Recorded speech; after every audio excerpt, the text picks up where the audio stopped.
My name is Jalen Lewis, and this is the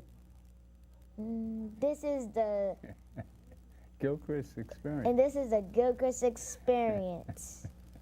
Today we'll be watching a tape about the marvelous things that we do in the Boys and Girls Club and of Harlem. This is my great grandfather, and his name is Papa. Well, you know, we have to practice that. Last week she was a little better than that. But, you know, let's go to the roll-in. Thank you for coming. We'll be right back to you. As I was sitting there listening to the speeches, I looked around this wonderful room, and I know we'll have a chance to see some of the other rooms in this state-of-the-art Boys and Girls Club, number 2000 Boys and Girls Club. I thought to myself, I see all that steel, I see all that cinder block work and electrical work and air conditioning work. And it takes about this much stuff to make a jail. It's about what it would take. And that's what we've been doing too much of in recent years. We've been using this kind of material and treasure to build jails to put our children in eventually. No other civilized nation in the world has as many people in jail as we have in jail. So we need more mentors. We need more places like this, where the community comes together and says to the young people of the community, and especially in this neighborhood here, we care about you. Because you see, what these young people are seeing, not just a nice place to play basketball or in the computer room to run a software program. They don't see steel and cinder blocks alone. What they see are people.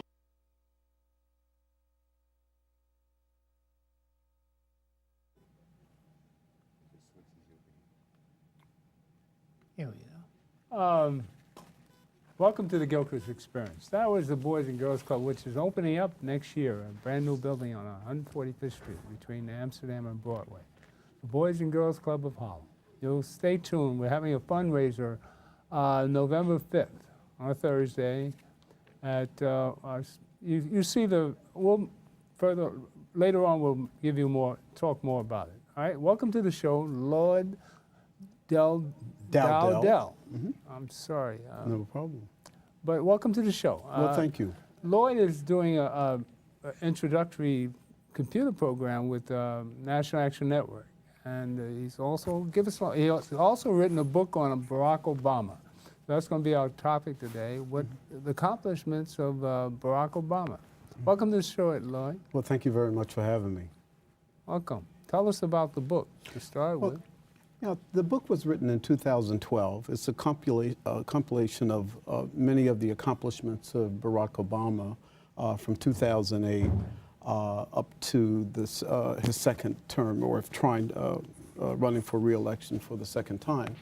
And it basically outlines all of his accomplishments, the things that he accomplished in office. Because quite honestly, there are a lot of folks that really don't know the outstanding accomplishments of this president. So I thought I would put that in writing in the form of a book that people can go to and refer so that they can see the great accomplishments of Barack Obama in office. His biggest accomplishment being what? I think the biggest accomplishment of the president was saving the economy. Okay.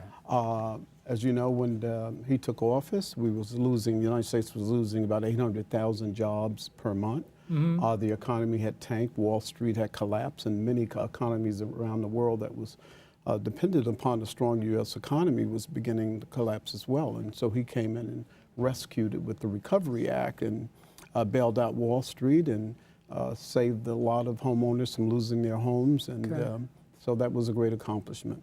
I think his second great accomplishment was health care. For over 50 years, many presidents have tried to bring universal health care to all, and he was actually the first president to ever accomplish that. Well, you know what we're going to do, Lloyd? I'm going to give you a little flashback. We're going to play Lloyd back at National Action Network when the president came to our convention. And we'll talk a little bit about what's happening at National Action Network, and we'll introduce Owen Rogers and naturally Graham Weatherspoon's here. But we'll come back right back at you in a minute. All right? Come right back at you. Okay, so how excited are you guys? Very excited to be here. Very excited to be here. You gotta get it. I gotta stand where you can look. Okay. Okay, good. Yeah. Okay. Because you have to kind of look at the camera. Okay, very good. Okay, so how excited are you guys to be here today? Very excited to be here. This is an incredible opportunity for so many people that haven't had an opportunity to see the president. And really, we have to give tribute to the National Action Network. It's an incredible organization. And I think just by the mere fact that the president is showing up here today is a tribute to the success and the dynamic of this organization. The organization, under the leadership of the Reverend Al Sharpton, deals with all of the issues that affect not only the African American community, but all communities, whether it be social justice, economic justice, jobs, education, whatever the issues are. And I think with the president being here today is a recognition of the incredible strength of this organization, the vision and the leadership of this organization. And so we're just excited. I brought my son here. He's also the author of The Kid That Helped Elect Barack Obama president. We don't normally pull him out of school, but because the president is coming in, I thought it would be a wonderful opportunity for him to see the president. And so this is just an incredible organization. It's an incredible opportunity, and we're delighted to be here to see the President of the United States. How important is it for families to be involved in NAN? I think it's incredibly important, and I would encourage anyone to bring their entire family, not just one member of the family, but the entire family, so that they will have the benefit of the great information and knowledge that you get from attending the National Action Network conferences, the Saturday morning rallies at the House of Justice. We live in New Jersey, but we make it a habit to make sure that we have been so inspired, so educated, and so informed, and we are advocates for the community, and so it's been a great lesson, and we're just lucky to have that kind of blessing to be in the House of Justice under the leadership of the Reverend Al Sharpton. Well, thank you so much. We're happy that you're able to support us. Yeah, absolutely. Thank you. Thank you.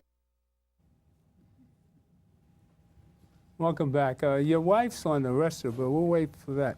Tell us about that day for you, and before we bring in Well, it was an incredible day, and it's really something that I believe that our community, in particular low-income communities, where the issues are not really brought to the attention in terms of congressional policies. So to see the president come in, it not only symbolizes some of the things that are articulated in the video, but it also symbolizes an opportunity for us to come and hear what he's going to do about our issues. And so he addressed those issues, criminal justice reform, jobs, health care, and economic development, education. And so it was just, to me, it was another great opportunity to not only see the president, but to get a reassurance that he's focused on our issue. And again, you have to thank the National Action Network for making sure that, that we have this opportunity to see the president. Well, you and Owen are on the tech committee here at National Action Network. Owen, give us some idea of how you two started this committee. Well, he's the president. I'm a member. And Brother Dowdell is the chair and runs the committee. The critical thing is that technology is a powerful tool.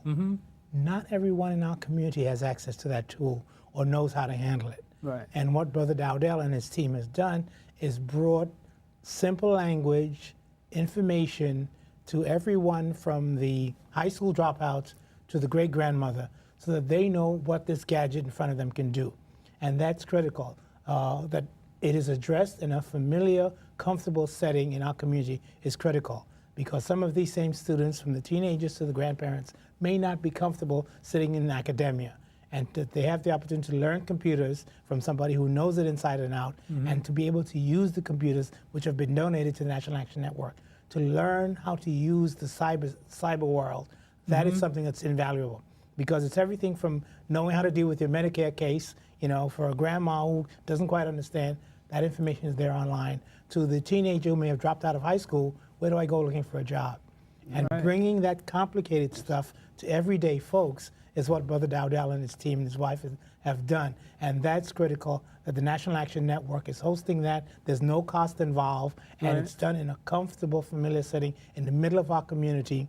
You know, in Harlem, we're doing it 145th Street off Malcolm X Boulevard.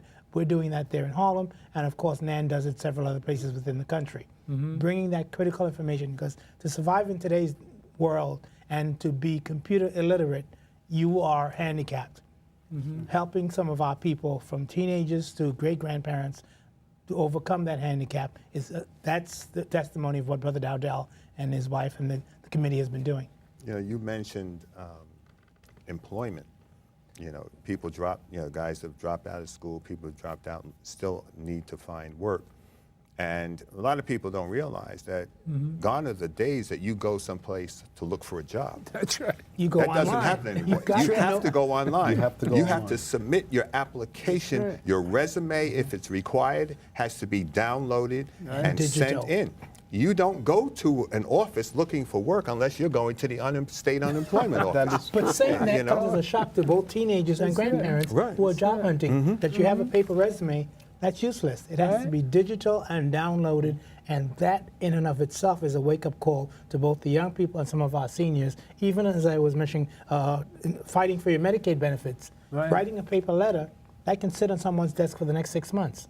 Digitally, they're obligated, and they will respond to you within a week. Filing for Social Security. You So do everything now. You're doing it online. Even if you don't know how to prepare a resume, you go online, they'll give you a format for a resume. And you can take that format and draft your resume. The computer is just the greatest asset in the last 30 years. I remember at work, you know, when they Last first 100 brought years. computers in. Yes. You know, a lot of guys didn't, I don't want to use a computer, I don't want to use a computer. They couldn't even type with a typewriter, let alone use the computer. But it is a basic and necessary tool today. It's In a the very absence- critical. I'm sorry. In the absence of that, we, again, our grandparents and our children end up paying somebody else to do it for us, whereas we should be doing it for ourselves. I'm sorry to interrupt you. It's a critical issue.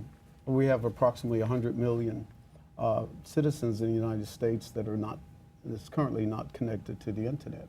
And therein lies 100 million? 100 million. This is a number that have been promoted by the Obama administration under the Federal Communications Commission. You may recall when Commissioner Clyburn was at a NAN conference, she mentioned that 100 million citizens are currently not connected.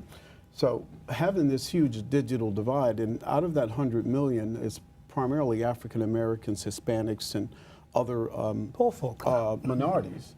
And so having such a large population of American citizens that don't have access to broadband, internet, or computer is one of the reasons why the National Action Network developed the Technology Committee, which I still happen to have the great honor to chair.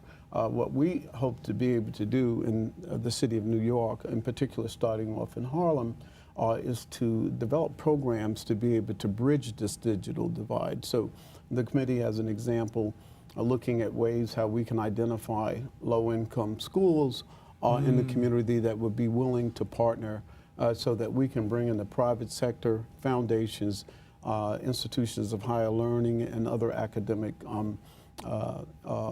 organizations to be able to transfer this great technology as well as the learning to folks that currently are not connected to the internet.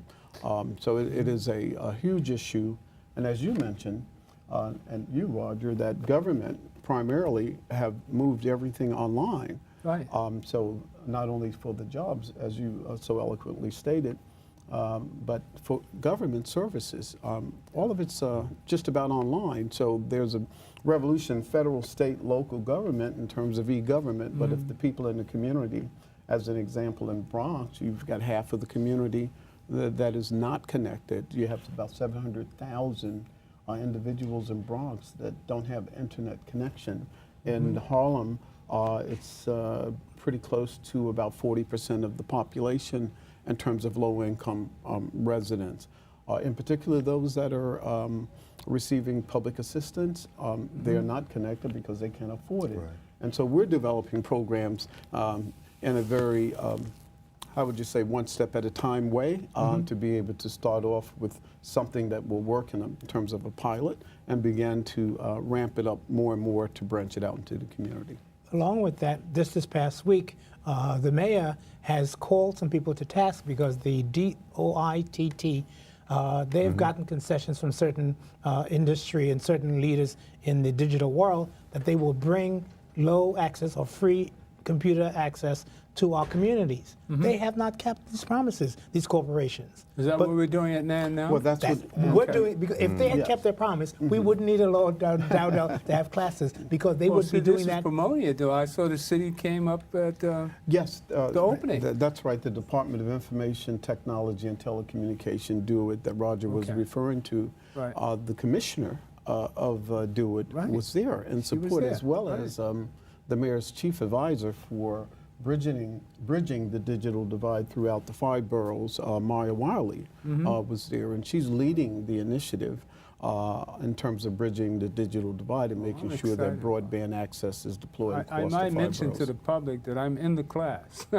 So I'm taking the class from the beginning.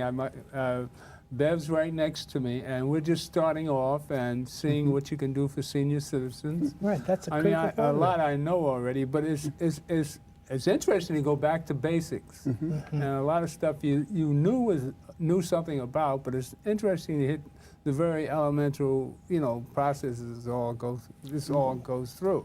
One And part I'm of- just waiting for coding. I'm The excited coding. about that. Yes. Coding. So, Part of that is that we very often have senior citizens in our community who are homebound. Being Right. homebound, if you have that digital literacy, does not mean that you're going to be cut off anymore. You can be homebound and be in communication with whomever you need to, whether it be the doctor who asks you, digitally, there are ways you can transmit your pulse and other medical information to your doctors, or whether it be the people who are supposed to be taking care of replacing the stove in your apartment. If you are homebound, ordinarily you're incommunicado. Through classes like the one that Brother Dowdell has done, and through the push that DOIT and Mayor de Blasio is doing, even those people who are homebound, which are many of our senior citizens, they now have direct communication, immediate communication, and access to the people who can help them solve their problem. So being at home doesn't mean being cut off anymore in a digital world. And that in and of itself is an eye-opener to some of our senior citizens. Absolutely, and we have to give credit to the Reverend Dr. Al Sharpton for making this a critical issue for the National Action Network. that leads me into, I want to hear from your wife. Sure. I want to finish this piece there, because I right. think everybody should hear what she has to say Okay. about National Action Network. Okay. She's the main, well, she's the lady of the house. Absolutely. Let's play this other piece, and we'll come right back at you. So, how excited are you? I'm extremely excited, especially because as we have our son here, we've been a part of the National Action Network for about 3 years now. And one day he just says, I have to go out and campaign for President Obama. So for us to be out there in the streets with the issues and everything, and then for to be able to bring the president to the people. And these are the everyday people that support and get out there and work hard. So to have that happen and to bring it right to us is just amazing, and it's really wonderful. What do you have to say to Al Sharpton about the fact that he's able to do that? That's amazing in itself, just the work behind that. Well, he's a unique individual because to be able to, all these years, to be able to hang in there with everything he's been through. And one of the reasons we were talking about today, why he is so successful, because he stays with the people. He walks with us, he talks with us, he is a part of us, and he does what's best for us. So, I mean, that is what's so really amazing about him, is that he sticks with us. He says he's going to work for you. It's not like he doesn't know what's going on, because he's right in the trenches. So he may be on TV, he may be here, he may be there, but he's also here. He's everywhere to make sure that justice gets done. And He connects with the people. Absolutely. That's what I'm saying. Everyone.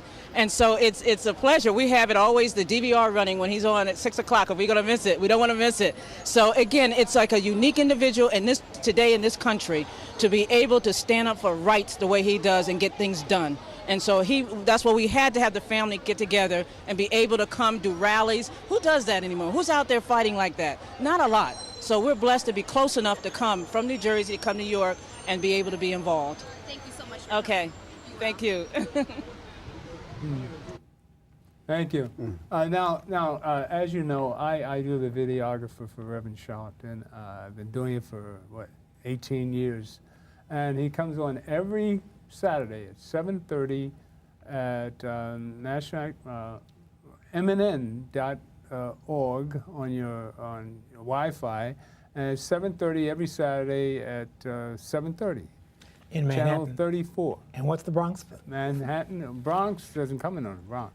But you can always get it on www.mnn.org, any place in the world. All right? And he was talking about how people in South Africa had seen the program. So my video taping is seen by the world. Worldwide. Fascinating. He was in, remember he talks about being in South Africa, and right. the people ran up to him and said, I watch your show every That's week. right. That's That kind of access is invaluable because the same way that if you're talking about 1866, there are people who understood that literacy was a necessary step for us to move forward after having broken the chains of slavery, the same way digitally that it becomes important for our people to have access. Because those people who cannot sit at a city hall meeting and address their city council member, they can sit at home and push a button, and 2 seconds later that city council member has their letter, their complaint, their suggestion, their ideas. And that kind of information is what is invaluable as we move forward. And it's not just, we think of the students, they're in school, they're in class, they may be getting some of what they need. But those who are out of the class, those who are dropouts or those who are senior citizens, they also need access to that kind of digital. Well, Graham has a story when you went to Africa. Didn't somebody walk up to you and say, I saw you watch your program? I was in the Gambia walking through the lobby of my hotel, and the gentleman said, you're speaking to people, good morning, good morning. And the guy says, good morning, Brother Weatherspoon. I turned. I'm 5,000 miles from home. Who is?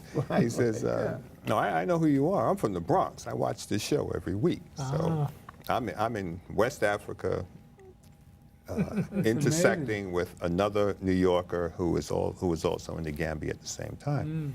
And it was ironic because the president, I wound up there because the president of the Gambia had seen an interview that I had on the internet years ago and was tracking me down.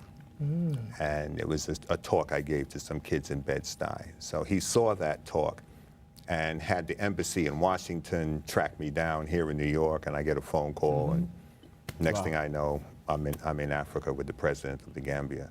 But your son, how old is he, and what prompted him, what put the fire under him to want to campaign for the president of, or a would-be president of the United States? That's an excellent question. Kids understand injustice, though they may not speak as we speak about it as adults. They may sit around the kitchen table at dinner time and hear the parents talk about it, but they also identify injustice. And even though at the time he was only 11 years old, he had experienced. Well, he was 11? He was 11 when he wrote the book. Wow.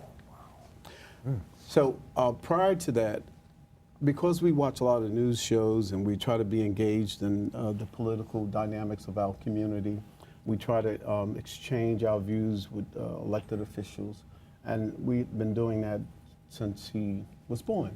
And so he was brought up under that kind of energy, so to speak, in terms of wanting to be politically informed and wanting to have take action. So he observed the Bush administration, and he observed, and he heard us talk about it. Right. And then when he heard Obama was running to be president, and when he heard Obama speak about what he was going to do, because a lot of kids have lost confidence in the political system and elected officials. Yeah. They don't know how to articulate that, and a lot of them don't. Right. But he articulated, and he says, Dad, I've got to go out with you to campaign for Barack Obama. I said, well, Chris, you're only 11 years old. I said, I'm thinking about what some of the adults would say if I brought you in a campaign trailer at 11 years old, because I hadn't seen 11. I said, I see teenagers. I said, so let me go talk to them. He says, Dad, you don't understand. You can't walk out that door without me. And if I go with you, Obama will win. at 11 years old. Hey. I looked at his mom, and I said, and she looked at me, and we both said, "Okay, Christian, you got to go."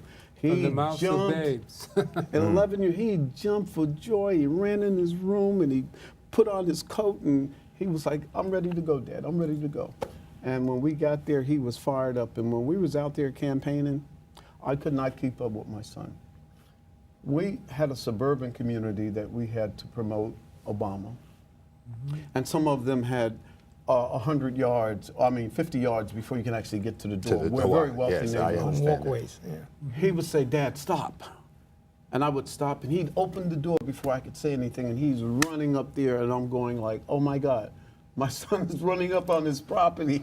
And so as we worked our way back down into the more densely populated communities, upstairs, downstairs, in the apartment buildings, I couldn't keep up with him, and he was knocking on the door. "Hi, my name is Kristen Dowdell. I'd like to ask for your support in voting for Barack Obama to be president of the United States. He's going to do this, and he's going to do this. He's going to end the wars. He's going to protect Israel. He's going to protect our soldiers. He's going to protect police officers." And he was on fire. Honestly, I didn't realize he was my son at that point because he had an energy that I had never seen before. And so, and he carried that energy all the way through the end of the campaign. And then afterwards, we were sitting in the park, and I was commending him for such a great job that he had done. And he said to me, he says, "Daddy, I got to inspire kids." He said, "Because we can make a difference." Amen. And he said, "I want to write about that." And that's how the book was, Amen. the idea of the book came to. Now, is he self-published? Yes, self-published. All right, now that takes us back to the technology. That's right. You see, because Yeah. years ago, to write a book, first of all, you had to have somebody to back you and course. hopefully get an advance on it. That's right. Find a publishing company or somebody the that was artwork interested and in the Printing press and yes. a building and all cover that. design and all of that. Yes. And at age 11 or 12 now, your son is writing a book. That's right. So the cost is on the parents. So, how did that hit you? No, wait, well, let me back up, because, this is really something, because we, Yes. as adults, The old in heads. our lives, never thought we'd ever see a black president. That is true. Yeah, amen. So that was not, I'm sure that was not the point of reference that's for right. your son.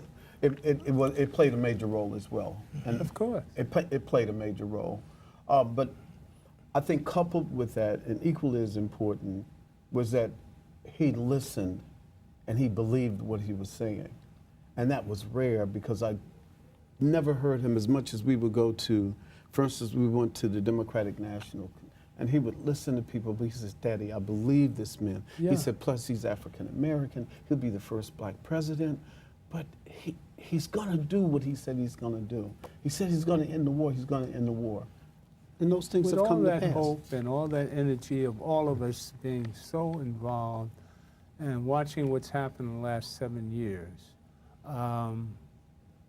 he's failed a lot of people, but we're here today to talk about his accomplishments. Right. And I've always said, I say it almost every show in the beginning, that he's a blessing from God. And I still believe that, because I'm old enough to, I was 14 when Emmett Till was killed. I was the same age as Emmett Till. So my flashbacks to 11, 12, I was, that was inconceivable. This was inconceivable in 2000. The furthest thing in your mind to think that in 8 years we have a black president. Well, So it's a miracle. So you know what I want to do? We're going to hear from our president. all right. Here's a weekly address, October 17th, or is it the 18th? Play the president, our president, Barack Obama.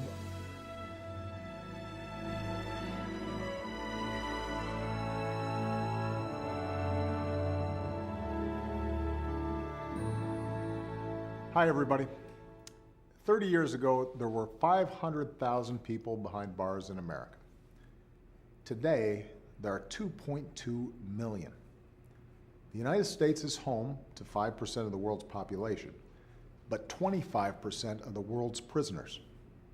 Every year, we spend $80 billion to keep people locked up. Now, many of the folks in prison absolutely belong there. Our streets are safer thanks to the brave police officers and dedicated prosecutors who put violent criminals behind bars. But over the last few decades, we've also locked up more nonviolent offenders than ever before, for longer than ever before.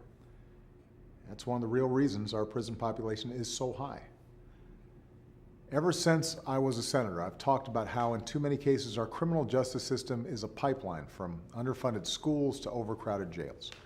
And we've taken steps to address it. We've invested in our schools to give at-risk young people a better shot to succeed. I've signed a bill reducing the 100-to-1 sentencing disparity between crack and powder cocaine. I've commuted the sentences of dozens of people sentenced under old drug laws we now recognize were unfair. The Department of Justice has gotten smart on crime, refocusing efforts on the worst offenders and pursuing mandatory minimum sentences less frequently. Still, much of our criminal justice system remains unfair. In recent years, more of our eyes have been opened to this truth, and we can't close them anymore. Good people of all political persuasions are eager to do something about it. Over the next few weeks, I'll travel the country to highlight some of the Americans who are doing their part to fix our criminal justice system. I'll visit a community battling prescription drug and heroin abuse. I'll speak with leaders from law enforcement who are determined to lower the crime rate and the incarceration rate, and with police chiefs who have dedicated their careers to keeping our streets and officers safe. I'll meet with former prisoners who are earning their second chance. And I'll keep working with lawmakers from both parties who are determined to get criminal justice reform bills to my desk. Earlier this month, Democrats and Republicans came together in the Senate to introduce such a bill, one that would reduce mandatory minimums for nonviolent drug offenders and reward prisoners with shorter sentences if they complete programs that make them less likely to commit a repeat offense. There's a similar bill working its way through the House, and I'm encouraged by these kinds of bipartisan efforts. It's real progress. Not liberal ideas or conservative ideas, but common sense solutions to the challenges we face. From the halls of Congress to the classrooms in our schools, we pledge allegiance to one nation under God with liberty and justice for all. Justice means that every child deserves a chance to grow up safe and secure without the threat of violence. Justice means that the punishment should fit the crime. And justice means allowing our fellow Americans who've made mistakes to pay their debt to society and rejoin their community as active, rehabilitated citizens. Justice has never been easy to achieve, but it's always been worth fighting for. And it's something I'll keep fighting for as long as I have the privilege to serve as your president. Thanks, and have a great weekend.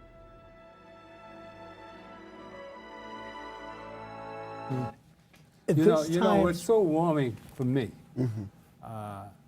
I have a son older than him, and like, it just, you know, I'm so, I just love this man. I mean, to me, he's a blessing from God. I mean, if I had a son, I mean, that would be my boy. I mean, my man, you know? And I got so involved with this that I went to his homeland to see what, you know, you're a product of your environment. Why is he so laid back? All right?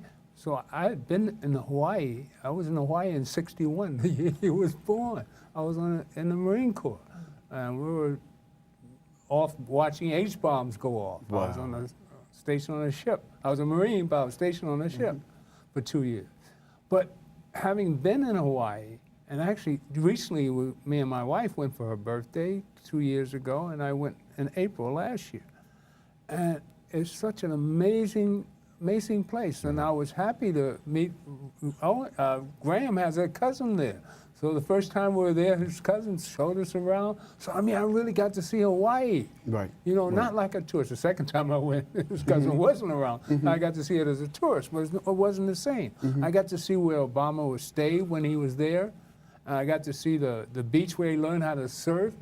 I took all these amazing photographs, and my wife and I have a photograph on Facebook that we took at the beach. It was a Air Force base. I mean, the place is so beautiful. You went to the school, too, the high school? Was it the high school you went to? The high school, we went to this high school. It was like a college campus. And of course, I came back and showed it all on video.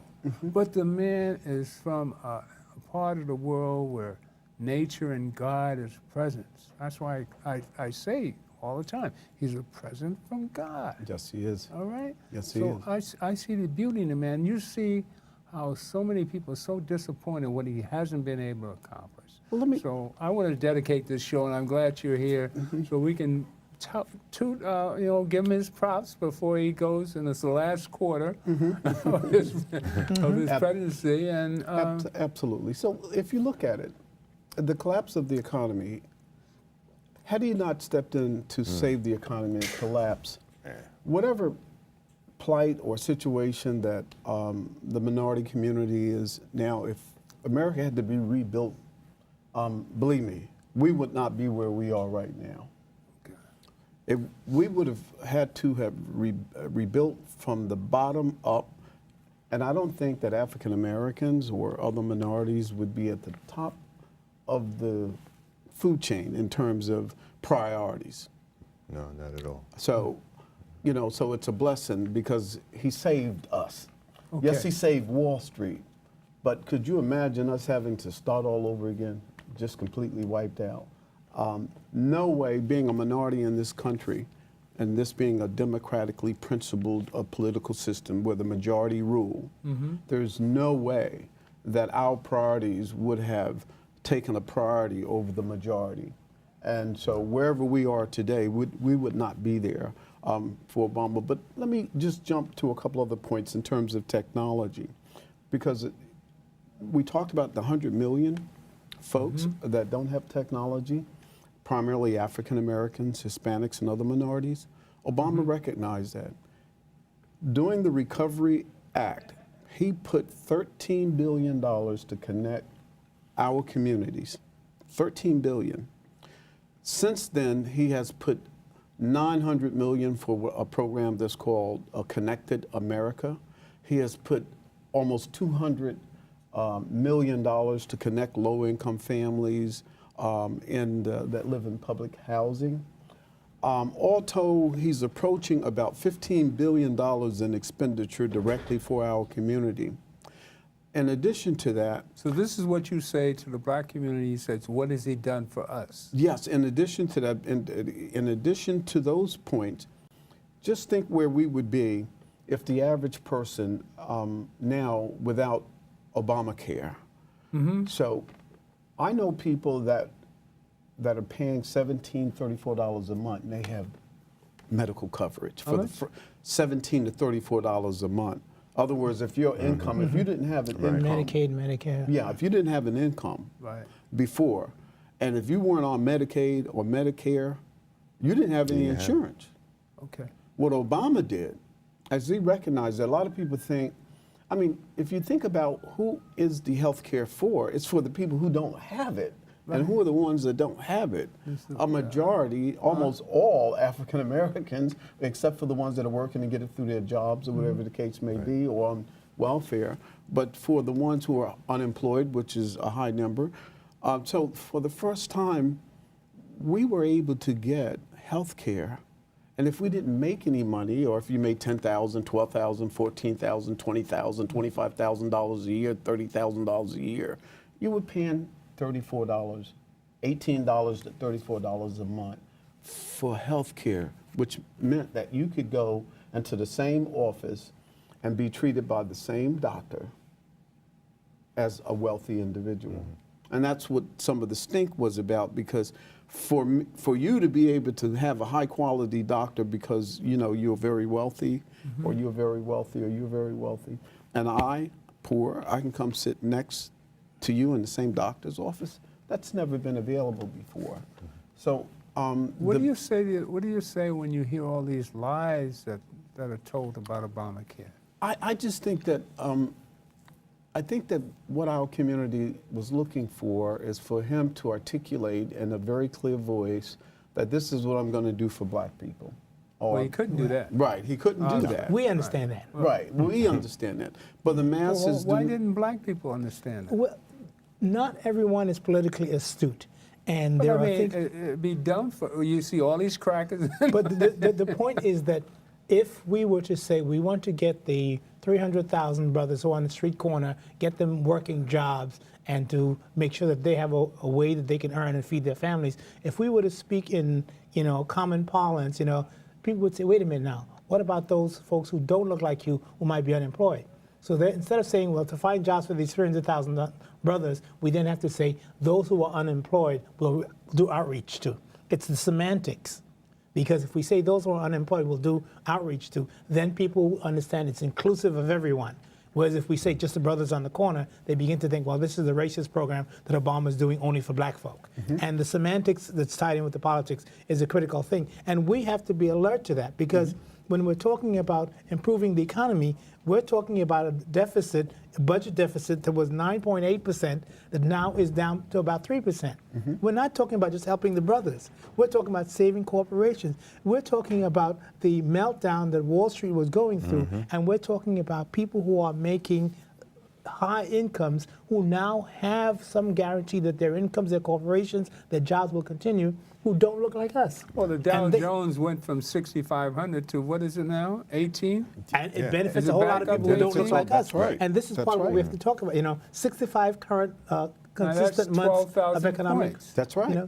Economic growth going on for the last 65 months.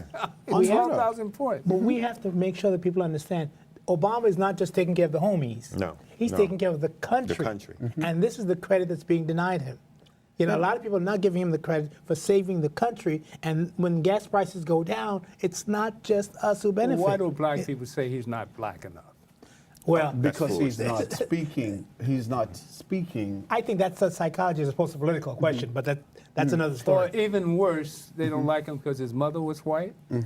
Well, half of the black people in this country have white blood. Well, we all know so, that. I mean, but how could they hold that against them? I mean, some of our intellects have come out here and said that. Right. Well, you know what? I think that our local elected officials and those folks who are politically astute and have a constituent base where they can talk to them, like town hall meetings and things like, and be more active and conveying what Obama is really doing. As an example, billions and billions of dollars have been transferred to the community. When have you heard that? Here's my point. Media has its bias. Right. Here's my point. If you look at many of the federal agencies, you'll see billions of dollars in grant programs for the community. But he can't go on television and say, hey, I got money over there for you, go apply for it. But the money is there. So why can't we do that how does here? one, and this goes back to the technology, how does one find out and know that there is grant money there for you for starting a business, for having work done on your house? There are thousands of federal grant programs out there, and you'll never know about them. That's right. If you don't have a computer. If you don't have a computer. Or information is not provided to you in some way. Right.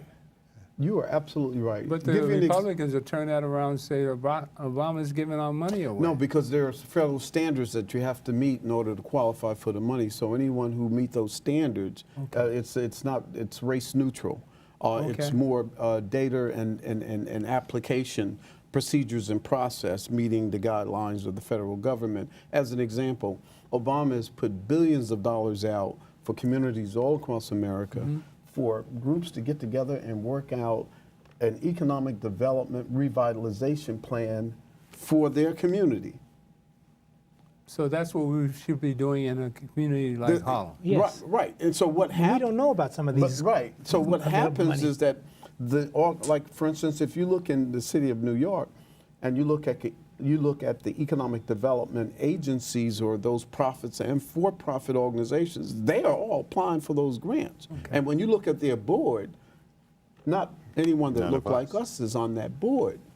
And so when you see economic development projects in our community, there are many there are some, and I should say that there are many, but the substantial amounts that they pull down from the federal government. First of all, they can do the research, they can write the grant, they have the expertise, they have the grant writers, and they have people that do this every day. They've been doing it for 25 years. So they're able to pull down the money. But my point it's not so much the mechanics of it, but the fact of the matter is that Obama did send billions of dollars for low-income communities. For People them don't to, even know about it. And they don't know about it. Our Elected officials are They- doing what?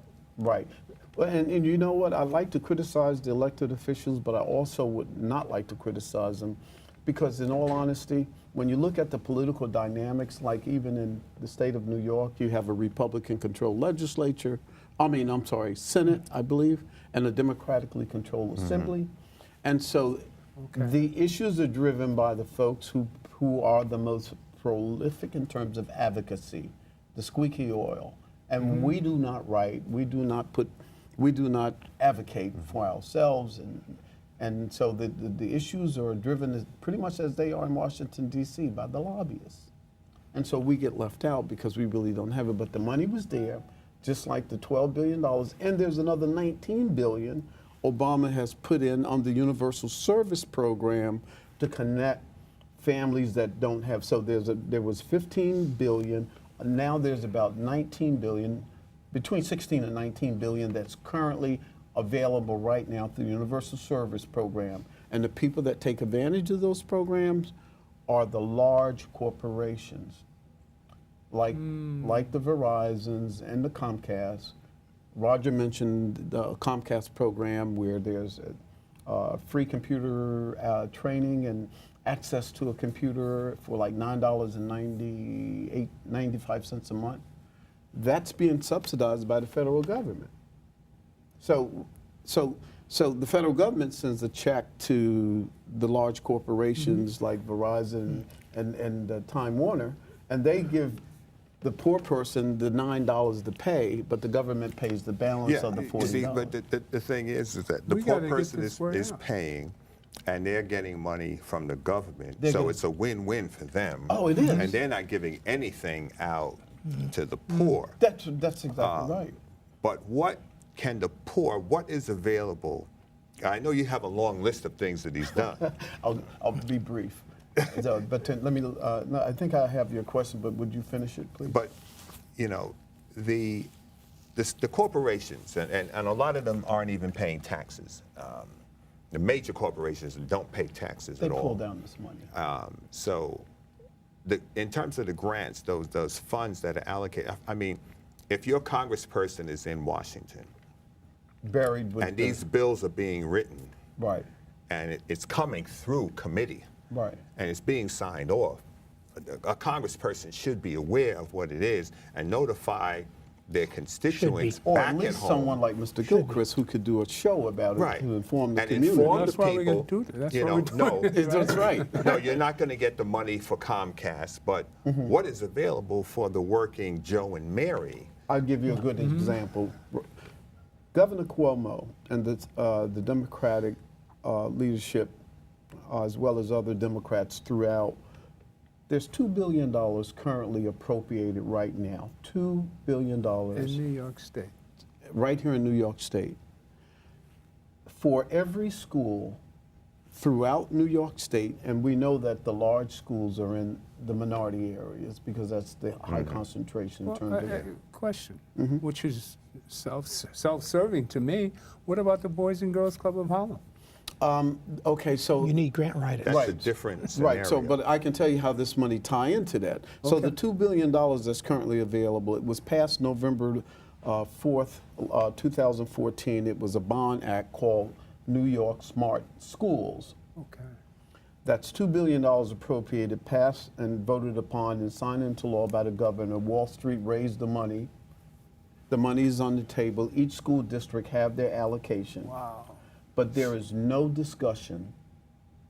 There's no discussion about the minority community for the first time. And I've been a consultant with the Digital Divide, been an ambassador voluntarily for the Department of Commerce to go to mayors all across the country and talk to them about the digital divide. I had a tenure, 5 years, in the State Department of Education in New Jersey, where my job was to make sure 616 school districts had technology not only for the teacher but also for the students. This is the first time in 25 years of being in this business that I've ever seen that kind of money appropriated to solve the digital divide in lower-income Wow. communities. $2 billion. $783 million went to the city of New York, Manhattan. So the money's here. The money's here. Yes. See, this is one thing I'll point out to you, and this may be Again, next one. finish this part. how would the Boys and Girls Right. Club play into Now, that? the regulations say that in order for each school district is allocated based on need. So, in other words, free lunch programs. So, if there's a school where the majority of the students have free lunch, that school will get a big impact in terms of those dollars. Right. They can outfit their classroom with one-to-one computers for every child, high-speed broadband internet, and there's a community component mandated by law that each school district cannot apply for the New York Smart School funds unless they meet with the community, and the community is part of the planning process. Now, why did they do that? The reason why they did that was because so often the community is not a part of it, and the problem is never solved. So the smartness of whoever in the legislature, or maybe it was the governor's office, the community have to be part of the local school district. In Harlem, it's School District 5. Or that school district. Nine's not involved? I'm sorry? There are three school He's districts. just identifying 5, right? Yeah, no, I'm just saying School District 5. Okay. There's District 4, 3, 2. They cannot pull down that money unless they can certify to the state that they've met with the community, and the community has bought into the plan. Now, here's the part that can be very good for the Boys and Girls Club. Because part of the school district funding, they also have to have a community link for broadband connection into the community. So as an example, and I can't guarantee you this, but the language is there that will allow them to identify a community partner where they can build a broadband facility and have computers there that's underwritten as part of their budget. But there's no conversation. This passed in 2014. So there's no conversation. And so hopefully what I'm trying to do through the committee, and Roger's a member of the committee, and I'm glad to have Roger, for reasons as everyone can see, he's well informed about, and he's an intellect. We need to have these kind of meetings in our community so that we can make sure that community-based organizations are wired up, because the idea is that when the kid leaves the school, when they go home, most of them don't have a computer in their home. How do they continue their learning? So the legislature fixed that problem. And they said in the school districts, you have to plan for a community outreach in terms of a facility where they can have access to broadband and computers. And that's something that, you know, that I could work with you on. And that Well, we got a fundraiser coming up on November 5th, and Lloyd's definitely got a ticket. This is the Boys and Girls? Yes. For the new headquarters. Yes. On 145th Street, the new headquarters. A new Boys and building, Girls. we're putting up apartments, and a new Boys and Girls Club of Harlem. And I don't want to belabor this point, but this is such an incredible opportunity for the community. Great. But the parents don't know about it. We're going to publicize it. And some of the school district superintendent's office. Well, we had a discussion about District 5 a few weeks ago. Yeah, We had and I'm not someone being here. critical. I'm just saying they're not discussing no, it. it's you know. just there are problems in that district, but overall, the mayor oversees education. All right, mayoral control in New York, in my opinion, is ridiculous. Right, but here's the thing with this law, and I've read it because I've read it since it was before it was passed. And so I can, in fact, I've got about 24 pages I can send anybody that will explain to you what the benefit of this to the community. But the mayor is really not in control of this particular funding pool. They've taken it out of, the money may come into the city, but it's the school district that have to plan. It's the school district that have to satisfy New York State Department of Education, the management office that oversees the $2 billion program.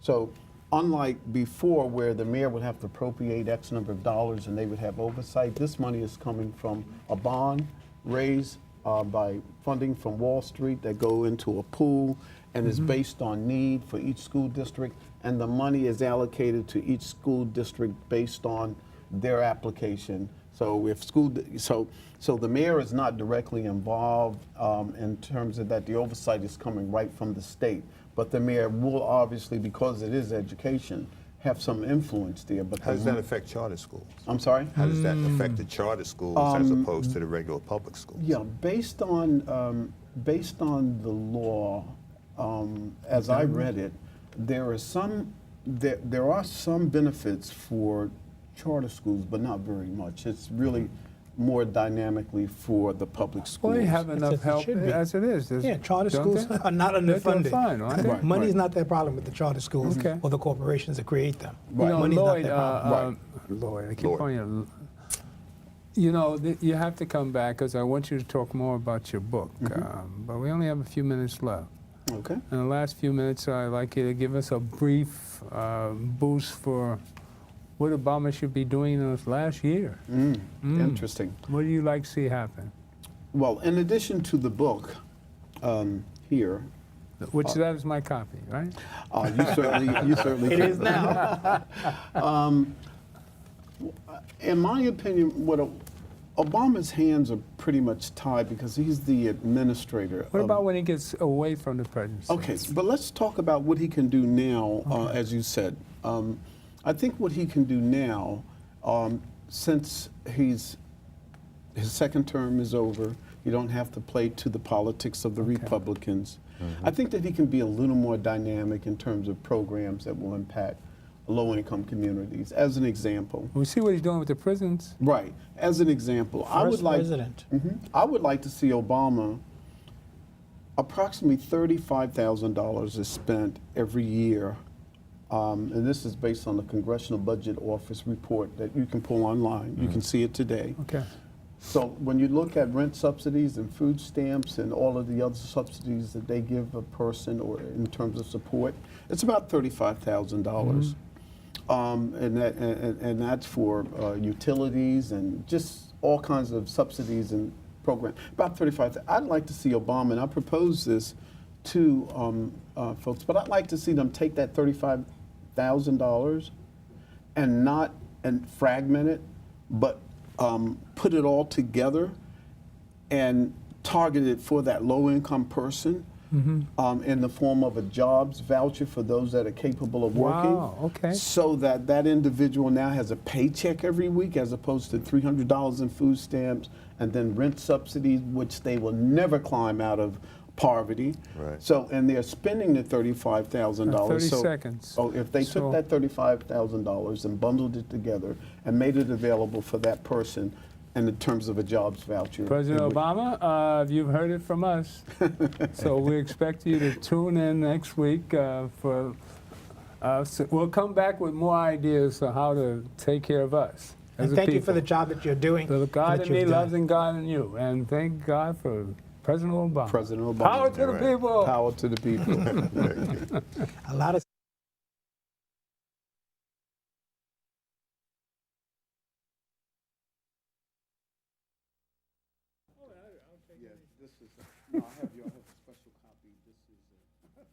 Yeah.